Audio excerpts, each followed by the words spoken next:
Good morning. কেমন আছো তোমরা সবাই? আশা করি খুব খুব ভালো আছো। আজকে আমাকে দেখিয়ে গুড মর্নিংটা বলিনি, বোনকে দেখিয়ে আরেকটা ছোট্ট পুচকুকে দেখিয়ে তোমাদেরকে গুড মর্নিংটা বললাম। এখন কিন্তু পুরো 9টা বাজে। তো বোন পড়াচ্ছে, মানে পড়াতে এসেছে পাশের বাড়িতে। আর বোনের কিন্তু বাপের বাড়ি শ্বশুর বাড়ি কয়েকটা বাড়ি আগে পড়ে। তো চলো বোন পড়াক, পরে আসছি। তো দেখো, সকাল সকাল স্নান করে আমি কিন্তু ঠাকুর ঘরটা ক্লিন করে নিয়েছি। সবাই জানো যে আমার জেঠু মারা গেছিলো, তো বেশ কয়েকদিন মা পুজো দিতে পারেনি ঠাকুর ঘরে। তো ঠাকুর ঘরটা পুরো আগোছালো হয়েছিল। তো মা পাশের বাড়িতে জিজ্ঞাসা করলো, পাশের বাড়িতে ব্রাহ্মণ মানে আমাদের যে পুজো টুজো করেন তিনি আমাদের পাশের বাড়িরই। তো মা জিজ্ঞাসা করলো যে আমি ঠাকুর ঘরে ঢুকে ক্লিন করতে পারবো কি না। তো ওনারা বললেন যে হ্যাঁ আমি পারবো। সেই জন্য কিন্তু ঠাকুর ঘরটা পুরো ক্লিন করে দিয়েছি। তোমাদেরকে আগের পরিস্থিতিটা আমি দেখাইনি, না হলে তোমরা পার্থক্যটা বুঝতে পারতে কি পরিস্থিতি হয়েছিল। আর হওয়ারই ছিল, কারণ হচ্ছে বেশ কয়েকদিন পুজো দেওয়া হয়নি। অনেক দিন যদি পুজো না দেওয়া হয় ঠাকুর ঘরের কী অবস্থা হয় সেটা তো কারোরই অজানা নয়, তাই না? তো আমি সুন্দর করে ধুয়ে পুরো ঠাকুর ঘরটা পুরো শ্যাম্পুর জল দিয়ে ধুয়েছি, ক্লিন করেছি, সিংহাসনটাও ধুয়ে দিয়েছি। মানে আর আর কি ওষুধের পরে যে ধোয়া হয় তার মানে যেরকমভাবে মানে ধুতে হয়, তো সেরকমভাবেই আমি সব কিছু ক্লিন করে দিয়েছি। দেখতে পাচ্ছ যে পুজো হয়নি, এই যে আমাদের ছোট্ট মা লক্ষ্মী, সোনা সোনা মা লক্ষ্মী। দেখতে পাচ্ছ কত কিউট, কত মায়াসী মুখ, তাই না বলো? তো দেখতে পেলে যে পুজো দেওয়া হয়নি, আমার মা কিন্তু এখনও পুজো দেয়নি। কেন বলো তো? আমার মা গঙ্গা স্নান না করে পুজো দেবে না। আমাদের ওই বাড়িতে বা আমাদের মানে গ্রামেও বলতে পারো, ওই পুরো গ্রামে কারোর বাড়িতে যদি নিজেদের মধ্যে আর কি কোনো বেবি হয় বা কেউ মারা যায়, তখন কিন্তু তাদের তো ওষুধটা ধরো 12 দিন 13 দিন, কারোর 15 দিন, যা যেরকম নিয়ম সেরকম তো পালন করলোই, ঠাকুর পুজো দিলই না, তারপরেও কিন্তু গঙ্গা স্নান না করে পুজো দেয় না। তো আমার মারও গঙ্গা স্নান হয়নি, হয়ে যেত, আমি গেছি বলে মা আর গঙ্গা স্নান করতে যেতে পারেনি। তো মা গঙ্গা স্নান করে তারপরে কিন্তু মা ঠাকুর ঘরে ঢুকবে, তারপরে পুজো দেবে। তো আমি বললাম যে মা আমি পুজোটা দিয়ে দিই, ক্লিন যখন করেছি আমি তো পুজো দিতেই পারবো, আমি পুজো দিয়ে দিই। মা বললো যে না, তুই পুজো দিস না, তুই এই বেলাটা পুজো দিবি, সন্ধেবেলাটা আমি সন্ধে দিতে পারবো না, মনটা আমার ভীষণ খারাপ লাগবে। আর সন্ধেবেলা আমি সন্ধেটাই বা কী করে দেবো, আমি তো বাড়ি চলে আসবো আজকে। সেই কারণে কিন্তু মা বললো, আমাকে বারণ করলো। আর আমি মানে যেদিন গেছি তারপরের থেকে আমি ক্লিন করে দিতেই পারতাম, কিন্তু মাও জানতো না, আমিও জানতাম না।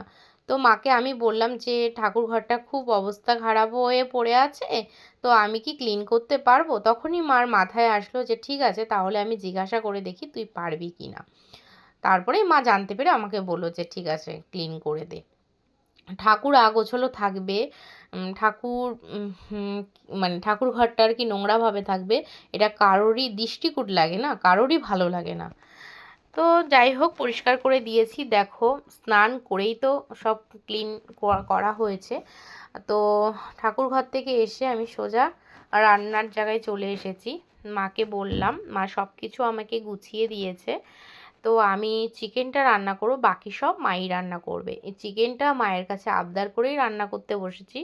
কারণ হচ্ছে আমার মা কিন্তু, আমি যখন মায়ের বাড়িতে যাই মা কিন্তু আমাকে কোনো কিছুই রান্না করতে দেয় না, বলে যে সবসময় শ্বশুরবাড়িতে তো রান্নাবান্না করিসই, বাচ্চাদেরকে দেখাশোনা সব কিছু তো করিস, এখানে আসলে একটু রেস্ট কর, আমি যতটা পারবো যা পারবো তাই করে খাওয়াবো, সেটাই খাবি। তো তবুও তো মেয়েদের মন, বিয়ে যারা বিবাহিত তারা তো মায়ের কষ্টটা বেশি বেশি বুঝবে। তো আমি বললাম যে না, ঠিক আছে চিকেনটাই আমি রান্না করি, বাকি সব তুমি রান্না করো, তাহলে দুজনারই রান্না হলো। তো মা বললো ঠিক আছে, তাহলে আমি সব কেটে ধুয়ে দিই, তুই রান্না কর। তো আমি চিকেন রান্না করবো, মা ডাল করেছে, শাক করেছে, আরও অনেক কিছু রান্না করেছে মা। আর আমরা গেলে তো মা আরও ব্যস্ত হয়ে পড়ে। আমার মনে হয় সব মারাই ব্যস্ত হয়ে পড়ে শ্বশুর বাড়ি থেকে যখন কোনো মেয়ে তার মায়ের কাছে যায়, তাই না বলো? তো রান্না করছি, গল্প করছি। আর দেখো তোমাদের সাথে কথা বলতে বলতে কিন্তু আমার চিকেনটা মানে চিকেন দিইনি এখনও, চিকেনের মশলাটা মানে কি কষছে আর কি।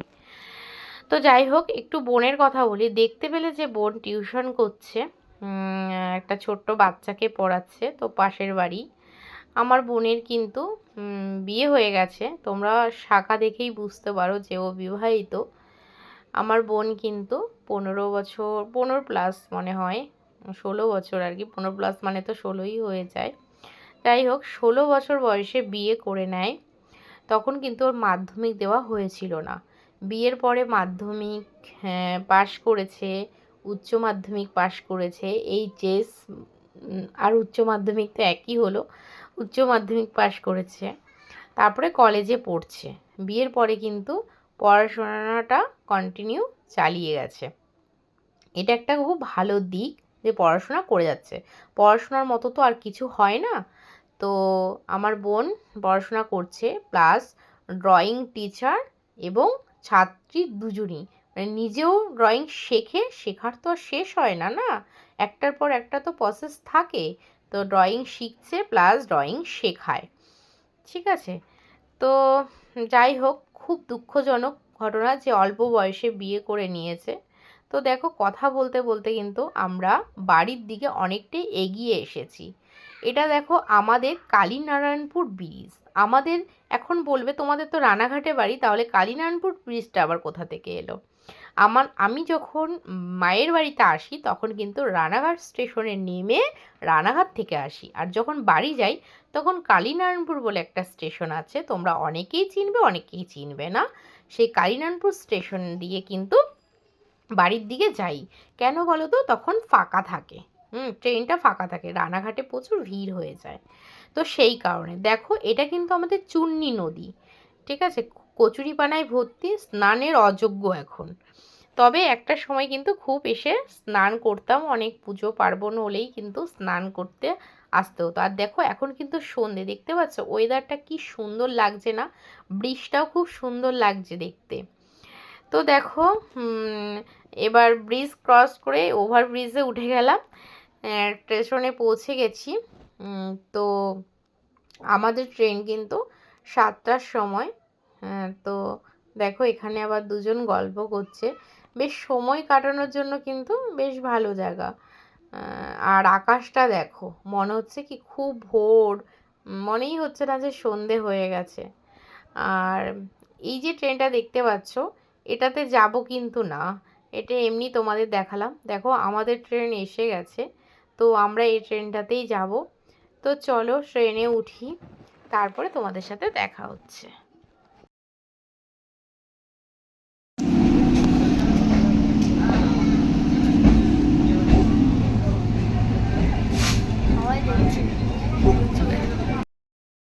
তো দেখো ট্রেনে উঠে গেছি, আর ভীষণ মন খারাপ লাগছে। এখনও কিন্তু কালীনারায়ণপুর স্টেশন পার হয়ে, হ্যাঁ কালীনারায়ণপুর স্টেশন পার হয়ে গেছি। তো ভীষণ মন খারাপ লাগছে ট্রেনে উঠে। আর মা বাবা দুজনেই এসেছিল আমাদের আগিয়ে দিতে। তো দেখো আমরা কিন্তু তোমার নৈহাটি পার হয়ে গেছি। আর তারপরে কিন্তু যে এরকম দেখতে পাচ্ছ, এটা মল বা ফ্ল্যাট যাই হোক কিছু একটা হবে, দেখতে ভালো লাগলো, ওর জন্য ভিডিও করে নিলাম। ঠিক আছে, ঠিক আছে, চলো দেখতে থাকো ভিডিওটা।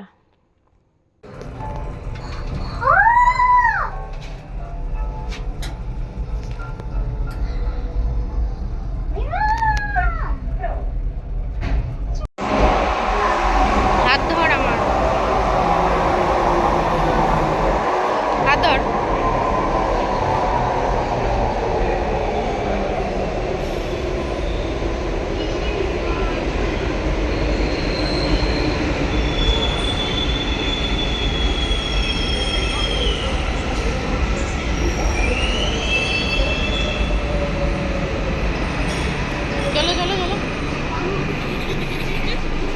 কালিনানপুর থেকে ট্রেনে করে আসলাম দমদম, দমদম থেকে মেট্রো করে। তো দেখো একদম চলে এসেছি আমাদের দোকানে। ঠিক আছে, দোকানে এসে তারপরে দেখো একটা জিনিস খুঁজে পাচ্ছি না, তো সেটাই খোঁজা চলছে। আমার হাজব্যান্ড খুঁজছে, সেটা খুঁজে পাচ্ছি না। পরে কিন্তু খুঁজে পেয়েছিলাম, ভয় পেয়ে গেছিলাম যে কি হলো, জিনিসটা কি আনলামই না বাড়ি থেকে। পরে কিন্তু দেখতে পেয়েছি হ্যাঁ এনেছি, আর ব্যাগেই ছিল। তো এই তো। তো ফ্রেন্ডস, দেখতে পেয়েছিলে কালকে বাড়ি চলে এসেছিলাম, আর এসে কিন্তু ভীষণ ক্লান্ত হয়ে পড়েছিলাম, সেই জন্য কিন্তু ভিডিওটা কন্টিনিউ করিনি। রানাঘাট থেকে কলকাতা আসতে কিন্তু 3 ঘন্টা সময় লেগে যায়, মানে আমার বাড়ি আসতে। তো তারপরে এসে তো জানোই 4-5 দিন ঘরে না থাকলে কি পরিস্থিতি হয়। কাজকর্ম তো টুকিটাকি থাকেই, আর বাকি যে কাজগুলো সেগুলো তো আমার মাসি এসে মানে মানে আসলে যে আমাকে মানে হেল্প করে কাজে, সেই মাসি এসে সব কাজ করে দিয়েছিল আজকে। তো শরীরটাও ঠিক একটা ভালো ছিল না, মনটাও ভালো ছিল না। আসলে আমার এরকমই হয়, কয়েকদিন মায়ের কাছে থেকে আসি, তারপর বাড়িতে আসলে কিন্তু আমার মনটা খারাপ হয়ে যায়। আমার মনে হয় সব মেয়েদেরই হয়, আর আমার মার তো মন খারাপ হয়েই থাকে। আমার বিশেষ করে আমার মেয়েদের জন্য তো আরও বেশি। তো এরকম চলতেই থাকবে, মন খারাপ মন ভালো, মায়ের কাছে আমি যাব, মা আমার কাছে আসবে, এরকমভাবে তো চলতেই থাকবে। কিছু করার নেই, মেয়েদের স্কুল চালু হয়ে গেছিল, তাও 2-3 দিন তো কামাই হয়েই গেছে, আর কি করা যাবে। তো একটা কথা শোনা গেছে, সেটা হচ্ছে মন্দিরা তার কাকি শাশুড়িকে চুরির অপবাদ দিয়েছে। কি চুরি না, ফুল চুরির। তো না মন্দিরা অপবাদ দিয়েছে, না কাকিমা চুরি করেছে। হুম, পুরোটাই ফেক কথাটা। আমি কিন্তু মন্দিরার ভিডিও একদিনও স্কিপ করি না, প্রত্যেক দিন ভিডিও দেখি, আর অনেক বছর ধরে ভিডিও দেখি, সেই 2020 থেকে। ওর ফার্স্ট ভিডিও হচ্ছে ও মাটন কিনতে গেছিলো, সেটা ছিল ওর ফার্স্ট ভিডিও। আমি তোমাদেরকে বলে দিলাম। তো কাকিমা যেদিন থেকে ভিডিও শুরু করে আমি কিন্তু আবার সেদিন থেকে কাকিমার ভিডিও দেখি। শুধু কাকিমা মন্দিরা এদের ভিডিও দেখি তা কিন্তু না, রিয়াঙ্কার ভিডিও দেখি, আরও অনেকের কিন্তু ভিডিও আমি দেখি। ইভেন তাদেরকে কিন্তু আমি সাপোর্টও করি। তো জানি সবাই কষ্ট করে কিন্তু ভিডিও বানায়, তো যদি একটু সাপোর্ট করে দিই ক্ষতি কি বলো। আরেকটা কথা, ভীষণ হাস্যকর লাগে ফুল চুরির কথাটা। যারা বলেছো কাকিমাকে যে মন্দিরা বলেছে, মন্দিরা কিন্তু কথাটা বলেনি, যাই হোক বলেছো, তোমাদের মধ্যে যে কোনো একজন বলেছো কাকিমাকে। তো না গো, এই কথাটা হয়তো তুমি শুনতে ভুল করেছো, বলেনি। আর কাকিমা বিশ্বাস করেছে কি করেনি, যে মন্দিরা বলেছে কিনা সেটা কাকিমার ব্যাপার না, কাকিমা বিশ্বাস করেও নি শুনলাম, বলল যে না এরকম কথা বলতে পারে না। আরেকটা কথা বলে রাখি, ভগবানের পুজো অবশ্যই কিনে, ঠাকুরকে ফুল কিনে পুজো করা উচিত, ভালো হয় তাতে। দুটো কথা, লোকের খারাপ কথা থেকে দূরে থাকা যায়। আর দেখো যে কোনো একটা জিনিস হয়তো কেউ চুরি করলো, সেটা হয়তো তার কাজে লাগবে বা স্বার্থে লাগবে, সেই কারণে হয়তো চুরিটা করলো। কিন্তু ফুল চুরির কথাটা ভীষণ হাস্যকর। একটা ফুল নিয়ে এসে সে কি করবে, ভগবানের চরণেই তো দেবে বলো। তো তার কি লাভ হবে, ভগবানকেই তো দিচ্ছে ফুলটা এনে, না? তবে আমরা ছোটবেলার থেকে জেনেছি যে কোনো জিনিস না বলে নেওয়াকেই কিন্তু চুরি বলে। আর দেখো ফুল কিন্তু সকলেরই খুব আকর্ষণের একটা জিনিস, ছোট বলো বড় বলো, ফুল দেখলেই কিন্তু আমরা মানে ফুলটা তুলবো কতক্ষণে সেটা নিয়ে ব্যস্ত হয়ে যাই। তবে ফুল কিন্তু গাছে যেমন সুন্দর, ফুল কিন্তু ভগবানের চরণেও সুন্দর, তাই না? দেখবে সিংহাসনটা যদি সুন্দর করে সাজানো না হয়, বা আমাদের মন্দির আছে, মন্দিরে যদি মায়ের চরণে ফুল না দেওয়া হয়, দেখবে কেমন একটা খালি খালি লাগে, মনে হয় যেন পুজোটাই দিইনি, এরকম মনে হয়। তো মায়ের চরণে ফুল মানে মায়ের বলছি কেন, সব ঠাকুরেরই চরণের বা সিংহাসনের ফুলটা যেমন সুন্দর, গাছেও ফুলটা সুন্দর। কিন্তু কিছু করার নেই, আমাদের তো ফুল কেউ কেউ রোজগারের জন্য ফুল তুলে বিক্রি করছে, আবার ফুল ঠাকুরের চরণেও লাগছে, তো সেই জন্য। আর আমি কাকিমাদের মানে মন্দিরাদের বাড়িতে গেছিলাম, কাকিমার ঘর মন্দিরার ঘর কিন্তু একদম পাশাপাশি। মন্দিরা ফুল গাছ এসে বলছি ফুল গাছ এনে লাগিয়েছিল, টবে করে। তো ওই গলি দিয়ে কাকিমার আর মন্দিরার মাঝখানে একটুখানি গলি টাইপের আছে, তো সেইখানে কিন্তু ফুল গাছ লাগিয়েছে। আর কাকিমার ঘরের সামনে কিন্তু প্রচুর ফুল গাছ, আমি নিজের চোখে দেখে এসেছি। হুম। তো ঠাকুরকে দেওয়ার জন্য আর কতই বা ফুল লাগে, আর কাকিমাই বা না বলেই বা নেবে কেন? কাকিমা তো বলেই নেবে। আর মন্দিরাও কিন্তু এই কথাগুলো বলেনি। আর মন্দিরার ঘরে তো আমি গেছি, মন্দিরের সাথে কথা বলেছি, ওর কিন্তু ব্যবহারটা ভালো, ভালো ব্যবহার। তারপরে অনেকেই বলছো যে ও ভালো মেয়ে নয়, ও ভালো নয়। দেখো, ভালো আছে বা ভালো নয় সেটা আমরা বিচার করার কে বলো? ও তো ওর স্বামী মেনে নিয়েছে, তারপরে শ্বশুর শাশুড়ি মেনে নিয়েছে। আমরা ধরি তাদের সাথে সংসার করি, বা তাদের ভালো মন্দ আমাদের দেখে কি হবে বলো তো? সে থাক না, যে যার মতো থাক না। আমি তো ভিডিও দেখি, ভিডিও দেখে আমার ভালো লাগে। তো সেই কারণে ওকে পছন্দ করি। আর আমাদের রানাঘাটেই কিন্তু বাড়ি। আমি কিন্তু সত্যি জানতাম না অ্যাকচুয়ালি বাড়িটা এতটাই কাছে, মানে আমাদের বাড়ির এতটাই কাছে আমি জানতাম না, চিনতাম না। তো জেনেছি, চিনেছি। এটাই অনেকটাই কাছে আমাদের। তো ঠিক আছে, চলো। সবাই ভালো থেকো, সবার পাশে আমি আছি, সকলেরই ভিডিও দেখার চেষ্টা করি। সংসারে কাজকর্মও তো আছে, মেয়েদের পড়াশোনাও আছে, সব কিছু সামলিয়ে সবার ভিডিও দেখা যতটা পারি সাপোর্ট করে দিই আমি। তারপরে নিজে নিজে কিছু ভিডিও তৈরি করি। তো এই করেই বেশ চলছে। তো চলো, সবাই ভালো থেকো, সুস্থ থেকো, দেখা হচ্ছে নেক্সট ভিডিওতে। ততক্ষণের জন্য সবাই ভালো থেকো। আর যদি আমার ভিডিও কোথাও কিছু ভালো লেগে থাকে, তাহলে একটা লাইক, কমেন্ট, শেয়ার, সাবস্ক্রাইব করে দিও। এখনকার মতো টাটা, শুভরাত্রি, সবাই ভালো থেকো।